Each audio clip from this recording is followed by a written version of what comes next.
Alright, what is going on, guys? Let's skip this version of OPS. So, today, ended up taking a L. Oh, shit, just leaked both my accounts, so that's kind of bad, but too lazy to do anything about that. But, overall, ended up taking an L. We'll just get into the setup I took in a second here, but yeah, took a $500 L across two accounts. Not too mad about it, though, because nothing we could really do there for, you know, sometimes you just take an L and it happens. And yeah, you just gotta keep it pushing. But going into market open, I did have a bullish bias because during Asia, when Sunday reopened, we ended up the fuck on the hourly. Why are we on the hourly, guys? Fucking shitty ass. No,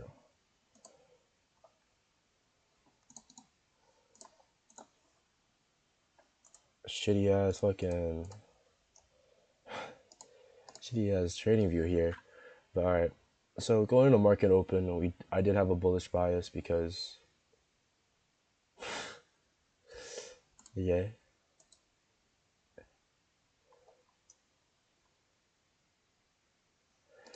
Okay, we're just gonna try to on NQ since MNQ wants to be weird. Yeah.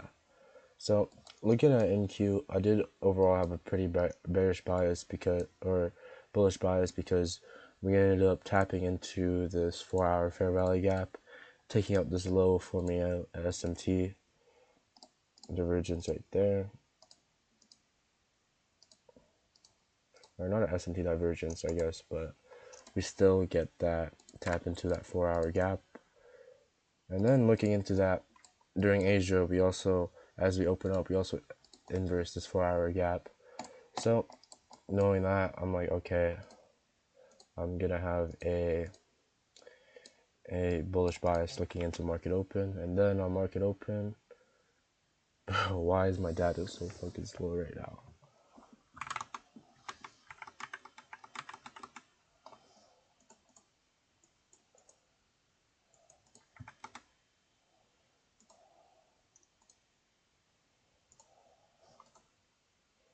Generally, what's going on? Okay, but looking into MNQ, as we opened up, we kind of came out a little bit, but we didn't end up taking this high, so that becomes my draw for today. I'm like, okay, we're gonna target this, and then we do come on and take out this internal low during market open, forming SMT divergence as we dip into this London low as well.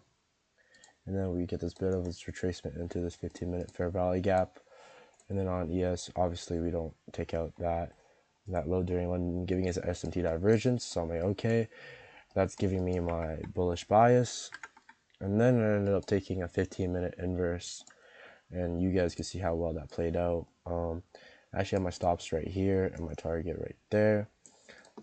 And yeah, it was just a 15-minute inverse play, but I'll just get into why I messed up here and why I lost this trade. Number one reason, honestly, was because I did not take this 5-minute inverse.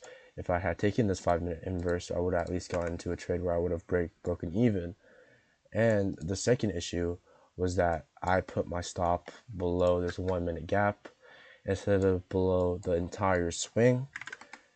That is on me. I was just seeking for better RR, and I should have never looked to do that in the first place. Also, this opening gap is fucking crazy. But yeah, so today's trade, it went south because I didn't take this initial 5-minute inverse and ended up being greedy, or I ended up getting FOMO'd into a trade, I guess, as I wanted to enter. So I took this 15-minute inverse.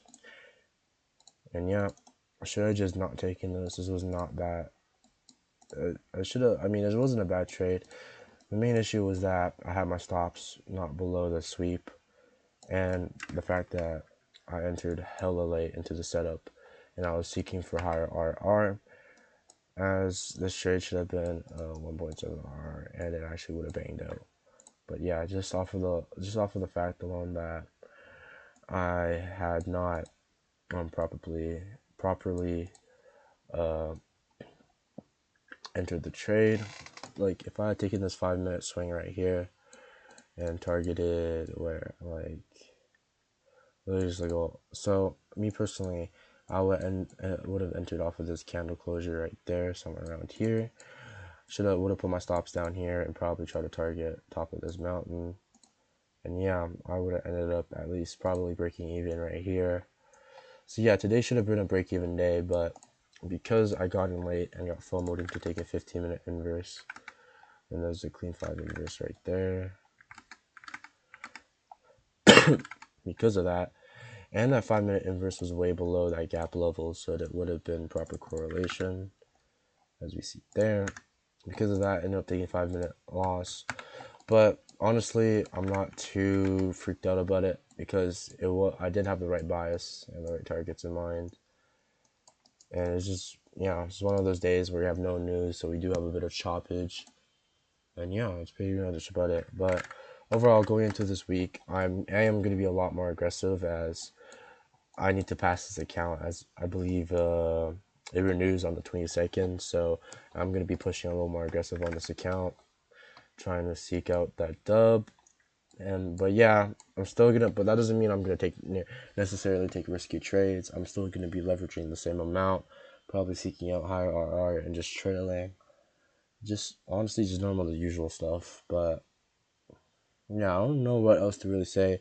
I'm just gonna be taking, what's it called, a higher risk approach, or not a higher risk approach, just a higher leverage approach on this account, knowing that that is going to renew soon. However, that doesn't mean that I'm going to necessarily, try to force trades. Like, if I see the trade, I see the trade and it plays out. If I didn't, then, it's fine. But yeah, overall, honestly not a bad take today. The only issue was that I didn't put my stop loss where it should have been.